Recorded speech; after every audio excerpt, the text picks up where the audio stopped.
member of the team or you're a client. You know what I mean? Like those kinds Yeah. of relationships are things that it's quite hygienic in a way. People get it. And it's just the nature, it's the way in which structure is sort of set up for essentially for doing business, right? Or a studio practice. It's like, do you have a key to get in the studio? Like literally at that level, how do you get in? And I'd always been sort of in the back of my head. It was like this, wasn't very clear, but this nudge. It's like I think this would be more satisfying for me as a practitioner if it were if there were a way for other people to kind of come in and participate.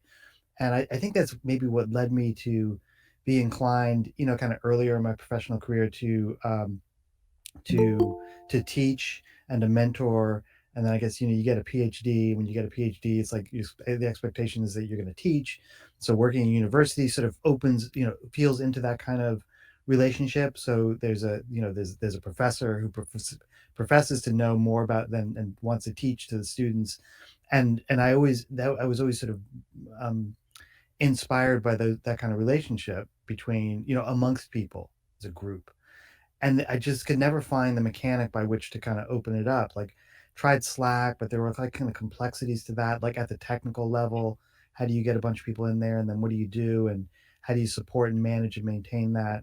And all those kinds of things. And only sort of put in a little bit of effort to figuring out what that might look and feel like. And so a couple of few years ago, or whenever like the pandemic was like in full swing, um, I started uh, doing things that just kind of opened up the conversation around what around creativity, design fiction, all those kinds of things.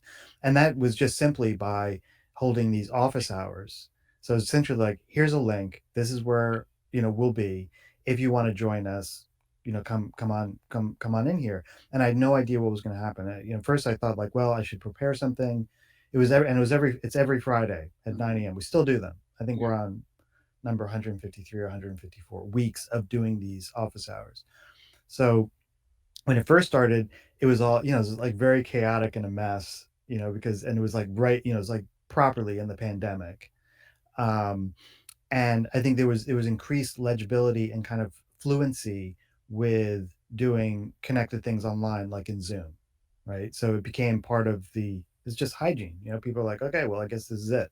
This is Mhm. how we're gonna behave for a while now. And I just found that enthralling because all of a sudden there were all these people who were kind of coming in and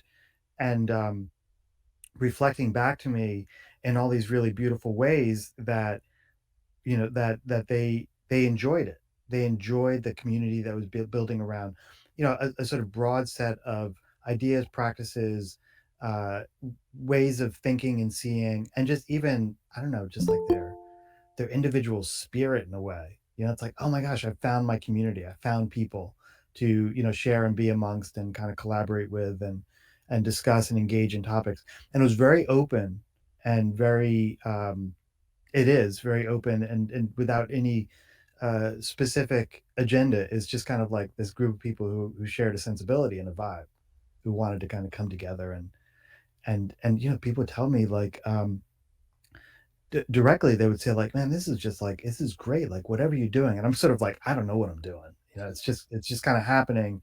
And it is much a collective mood and behavior as anything else. And so in those in that within that collective, in a way, we just started like, I don't know, sometimes we'd be on the call and we're also on the side doing things and sharing things. And one of the things that we initially started out doing was like, we were sort of essentially doing this kind of bottom up world design without any conceit and very very kind of organically. We just started building these worlds around the things that there was a shared kind of interest and fascination with.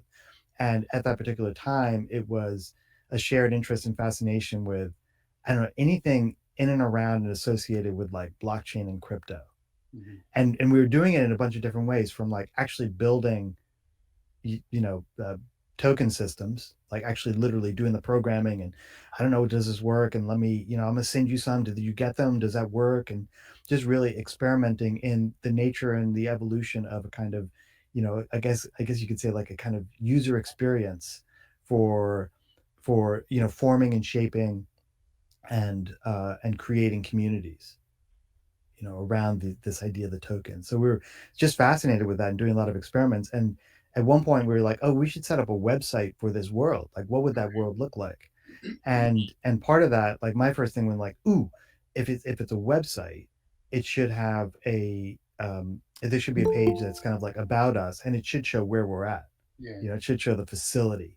Like here's the building. Like, you remember those websites? It's like here's where we are, and here's the lawn and Yeah. Okay. the I get flag in you. front. And so I just started creating these things, these headquarters, and I don't know, I think there maybe like a few dozen of them. And for me, it was like two things was going on. One was like I was just trying to imagine into this world in material form, just like, okay, I wonder what it would be like and what world does it come from. And there's some that are just like, it would be even hard to describe like why it's there, but it was just something that I think collectively, I was hearing and feeling and just wanted to experiment with. And I wanted to experiment with it in a material way, not in a kind of analytic, theoretical way. And I wanted to see, given, and also at the same time, I was like kind of perfecting my 3D design skills. So I'm Mhm. doing a bunch of things at once. At one level, I'm kind of, I'm crafting this world from the ground up, not knowing what I'm doing or what it look like. I just have this idea in my head, kind of a slight vision, and then it's like I want to play around with trying to get this particular visual representation, and then I would just allow my imagination to kind of luxuriate in my, like, okay, but kind of sometimes ham-fisted ability with the tools that I was using, and just see where it took me. And so, like, these were some of those worlds, which I think, um, sometimes questions comes like, well, where is it and what is it doing? It's like I don't have answers to those questions, but I can discuss it with you, and I can tell you, like, there's no top down vision. It's more Yeah. like, there's some, I don't know, just I'm feeling into the outpost vibe, a little bit. I'm feeling into like maybe it's at the edge of something. Um, it's definitely, there's a kind of expeditionary vibe to it.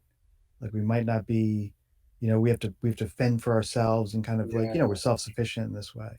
That's what um that's the vibe I get yeah, yeah, on the edge of something. yeah. And for some reason I'm really feeling that. And it's like it's definitely somewhat connected to some of these ideas that I've been developing on the other side of having, worked with the rest of the gang on the manual of design fiction. And it kind of starts with this idea that there's, my sort of trying to be more articulate about what's going on and why I think design fiction is a critical mindset and approach to doing some of the hard work that we have ahead of ourselves as practitioners, as designers, as engineers, as creators of things, which is a recognition that there's this fundamental predicament that we face, which is that we inevitably must contend with structure. So when I'm creating these kind of renderings of these the probable, possible, definitely kind of imagined headquarters, in some way, in that process, as we'll all be familiar with, you have to contend with just the instruments of creation that are going to help you translate your ideas into material form. And in the case of those renderings, it's like it's just using the tools. And I'll tell you, quite frankly, it's like also dealing with windows.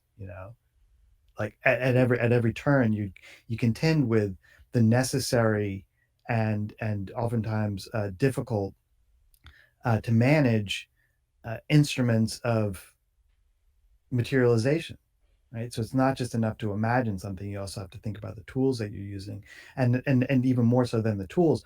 Oftentimes, if you have a job within a company, just the company, like the company is structure, right? You contend with the forces that at some level, like they need you, and they want you to imagine the next product or the redesign or some aspect of it.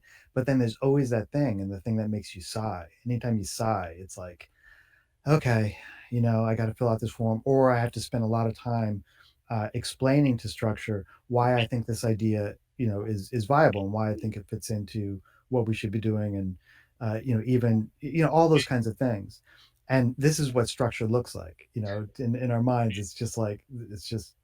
somehow it's wearing a suit, right? And it's Yeah. arguing amongst itself, and it's struggling with its own inner dynamics and its own sense of, I guess, a certain level, like fear of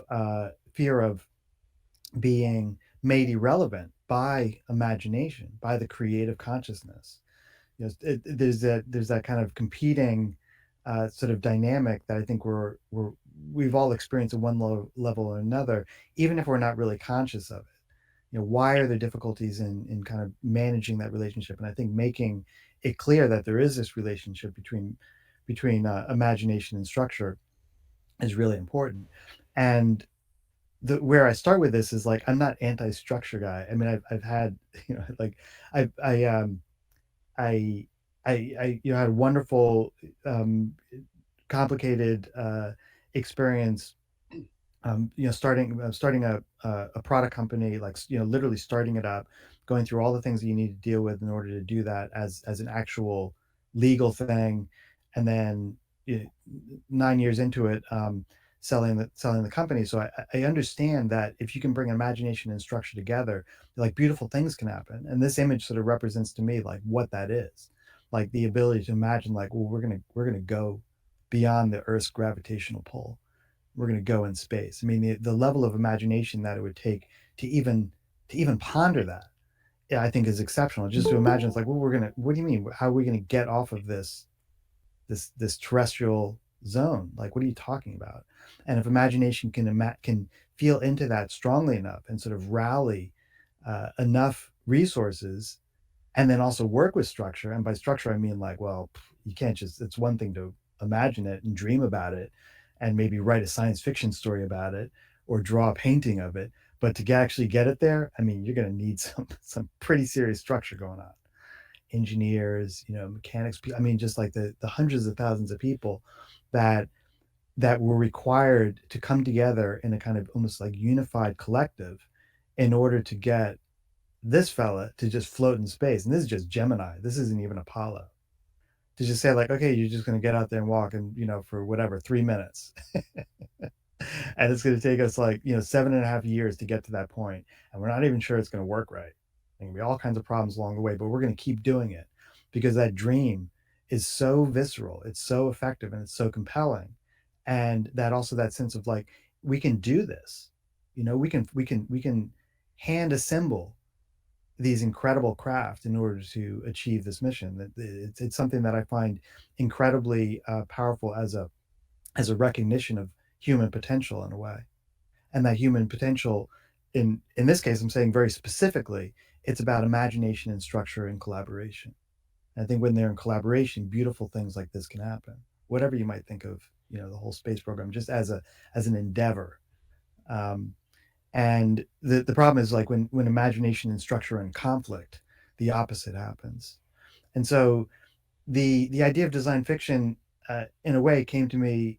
Didn't come to me, but it was something that, when I look back on, it sort of starts with this in a way. So, like, as a young boy, I was just fascinated by Star Trek, and it's sort of campy melodrama of people trotting around in space and doing good and boldly going, and all the rest. There was just something that I found compelling about it. It was a feeling, like, it was like almost this, whoa, this is cool, and my mind, at that time, went very much to, like, the stuff, like the communicator and the tricorder and all these things. And I can remember just, like, being so fascinated with them that I wanted them in this way that was really difficult to describe as an 8-year-old without, like, a lot of the kind of language or understanding of, like, what feeling is and what those feelings mean and how they translate um, into things like, well, I guess maybe I want to be either an engineer, an astronaut, or a fighter pilot.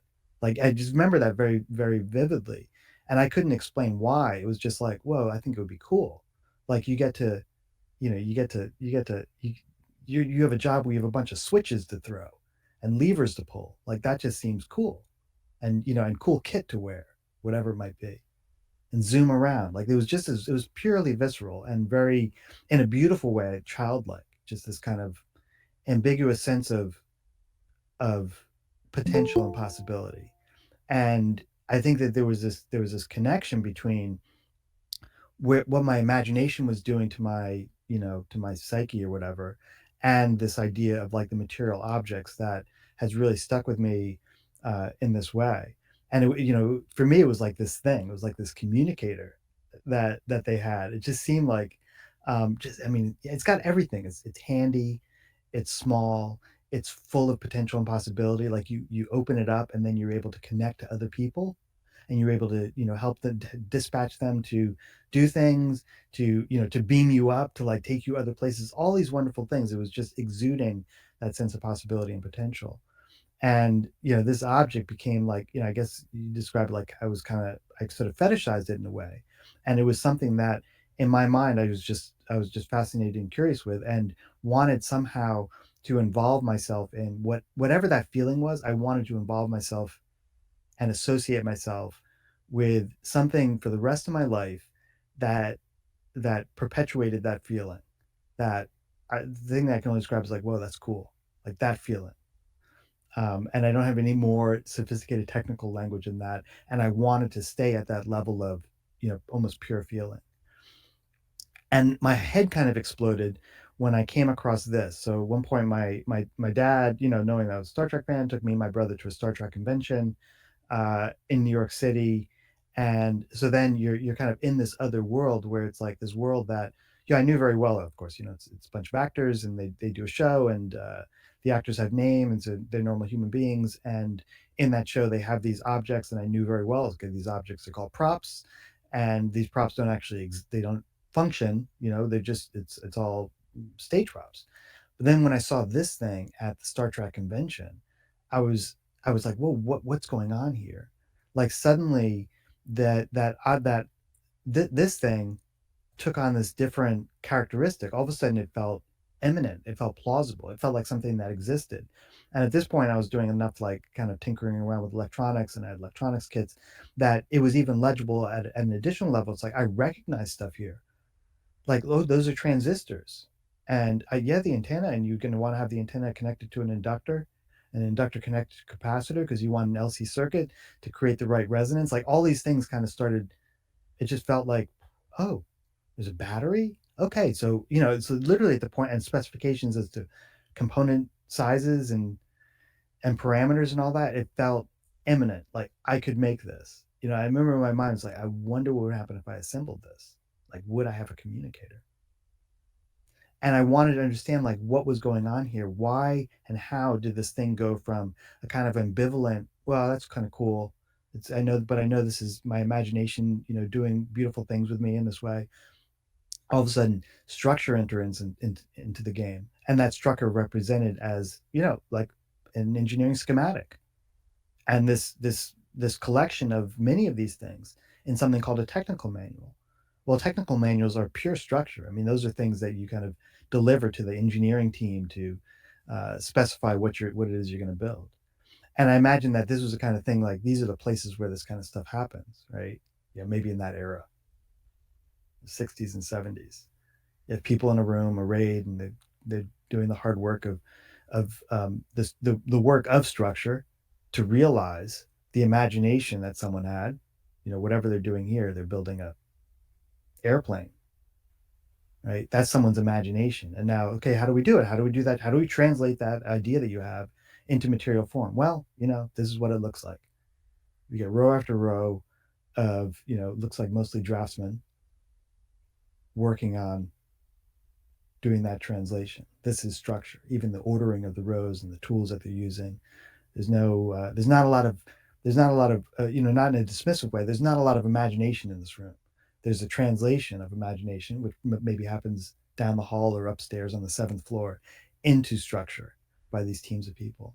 And I wondered, was that what was going on with this diagram? Like, was that translate with, where did that translation happen? Who did that? How did that come about? Because this is now, I'm really confused. This is supposed to be just a television show, and now, wait, what's going on here? And it even went so far as to like have these kind of typography diagrams and descriptions of fonts and clear space and color codes. These are things that they don't even exist in the show, right? This came from somewhere else. that someone will put this together at this level of detail, especially at that, place and time. It would be one thing if it was, I don't know, nowadays where there are plenty of tools to do this, but this is something where someone actually put a lot of time, energy, and effort and attention into it. I mean, this, like to have cut and sew diagrams and patterns and so forth. And look, oh yeah, that's where the phaser and communicator go. You see that? The P and the C down there, the distances between all these things. I mean, like, whoa. I mean, who did this? And how did this come to be? And then this thing was actually even a bestseller. And actually, it's still being sold for, what is it, like 46 years later. And most of the major Star Trek tentpole franchises have their own technical manual. So this was like, this is a thing. And obviously it's sort of representing in a way, maybe in that same whoa, cool way, that there are millions of other people out there who are like, whoa, cool. What is going on here? And it made me start thinking that, to a certain degree, what was going on was that that someone was doing sort of like what archaeologists do. Archaeologists, they sort of dig through the ground to find artifacts from the past, and they take those artifacts and they sort of wonder, they look for the story that the artifact might tell. It felt like someone was doing the inverse. It's almost like they went into this future, dug around like an archaeologist, and found this thing. They found this technical manual. And in fact, the technical manual sort of represents, because it doesn't want to, it doesn't leave the fourth wall exposed. The technical manual has a page in it in which it says, this document was found. There was an errant transmission that came from somewhere. We're not sure where it came from, but this is the contents of it. And they even have that little bit of that you might imagine if this were like a were an air transmission, there would be like fragments that lead it, that's saying like, oh, there's some clues, like this came from, from through a wormhole or something. We're not sure, but we're gonna keep it classified because we don't want to disrupt the social order and make people think or believe that there's a wormhole someplace or whatever it might be. So it's really beautifully constructed. And this is the thing that this is almost like us now, like looking at these artifacts, trying to ponder and make sense of them. What is this world that this thing came from? And what can this object that we see tell us about the world and tell about the nature of the social order and the formations of different social groups and what this thing was and what it represented. And for me, that's a lot of what design fiction does. Design fiction is it's like the opposite of what the archaeologist does, where the archaeologist looks into the past and finds these objects, and they interpret the objects to represent in some form or another the dreams, fears, and hopes of other worlds. It could be just like a piece of pottery, or it could be like a trophy from a war or a battle. It could be bones and where the bones are situated amongst other things, and they're like symptoms of the world. They imply the world. They can tell a story of the world, and that's what the archaeologist does. And that's why they have that furrowed brow when they look at the thing. They're looking at it and they're like, "What is this thing? And what story is it telling me about these people?" And they have to tell that they have to do that interpretation on their own. They can't go and say like, "Well, let me go check with them, and I'll see if I'm right." Right? That world is gone, and all they're left with is this material evidence in a way, almost like the forensic detectives digging into the past, finding artifacts and trying to interpret what those artifacts meant and the stories that they tell, and how those stories can be used to reflect upon present conditions and where we might want to consider ourselves in relationship to millennia of other societies and other peoples. And for me, design fiction does the inverse. So it looks into the future. We use our imagination to like dig through the future and find the artifacts that we imagine might be there. And we're not doing that in order to predict the future. We're doing that because we want to interpret the kinds of worlds that we want to create, and we're feeling into futures, and we're doing it in a way that again doesn't abstract our own fears, hopes, dreams, desires, concerns. We're doing it in a way that we can represent those, and that way we can open up a conversation about the kinds of worlds that we want to create, the kind of worlds that we want to actually build, the kind of worlds that we want to bring imagination and structure into collaboration so that we can actually realize them and not just have them imposed on us. And so that's what design fiction is, the creation of tangible prototypes of the material cultural artifacts of possible near futures. And the work that we do, we practice design fiction, is, again, to repeat, it's not we're not trying to predict or trying to be right or trying to get get everything spot on perfect. And we're also not trying to just propagate existing visions of what future worlds might look like.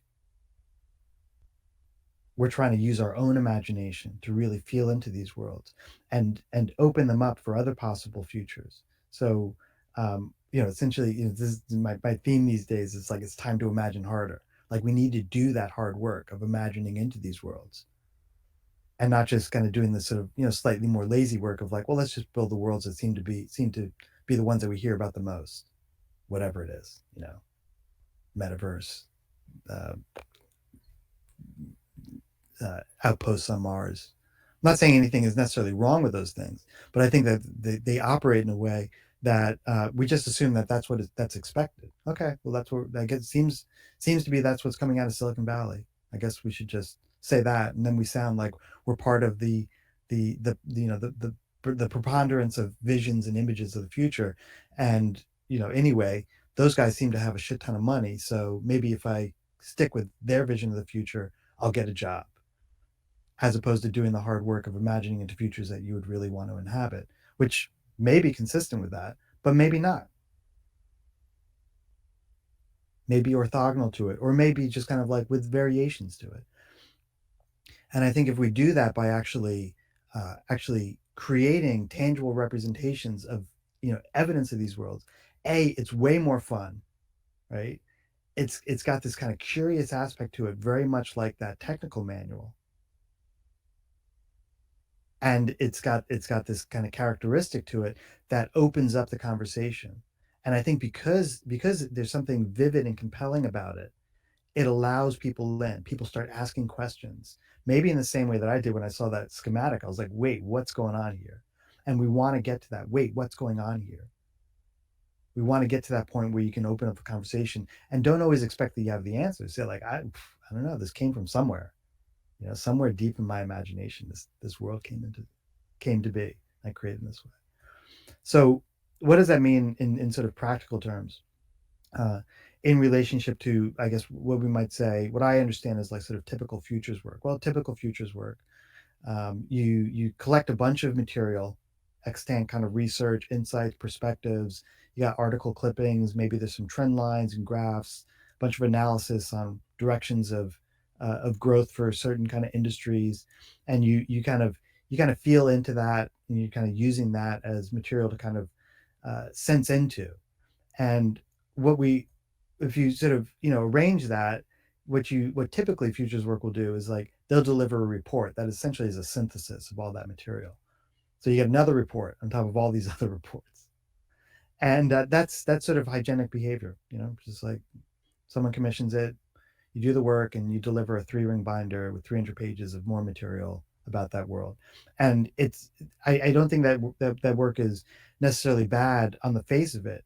I think what it does is it lacks that kind of sense of a point of entry for the imagination to engage in this material. So all this material is very much, it's structure in its physical form. I mean, it's pieces of paper that have a particular way in which we receive it. And I think paying attention to the way in which we receive it and the way in which we digest it is important. So, it's probably safe to say like no one really truly enjoys PowerPoint, right? But oftentimes this material is delivered as PowerPoint. No one truly enjoys getting, like a 15 megabyte PDF in their inbox and expected to kind of like, okay, can you make some sense of this? Like it's that's where you go in the kitchen, you make another pot of coffee. It's like, okay, well, I guess this is what I got to do now. And what I'm suggesting is that we deliver these insights, these perspectives, and the actual I guess material evidence that this research seems to be indicating, but we do it in this other form. And so if we had a bunch of research on, let's say, the future of breakfast, and we had a client who's saying like, I want you to deliver me some insights and perspectives on the future of breakfast. Your first instinct is like, okay, let me collect a bunch of material on the future of breakfast that I can find, Googling around, and maybe buy a couple of reports from some agency or another. There's always an agency with someone with a British accent. Let me buy some reports from them, right? And then you get all that material, and you're going to synthesize it into something that you expect the client to want, to desire. But suppose you delivered it in another form. Suppose you delivered it as a box of cereal. Suppose you did the package design for what the cereal might do that, but actually did the work as if you were commissioned to deliver the package design for a box of cereal that's going to launch, in 10 weeks. We've got everything together. We know what kind of material the cereal is going to be made of. We know where it's going to be manufactured. We know what it's going to be called, all those kinds of things. But now you got to actually do the packaging design for it.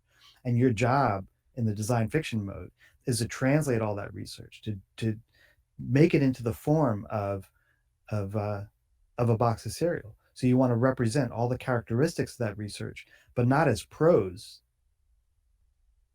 but as packaging design. You want to describe maybe some of the research indicates that there are new sites of manufacture coming.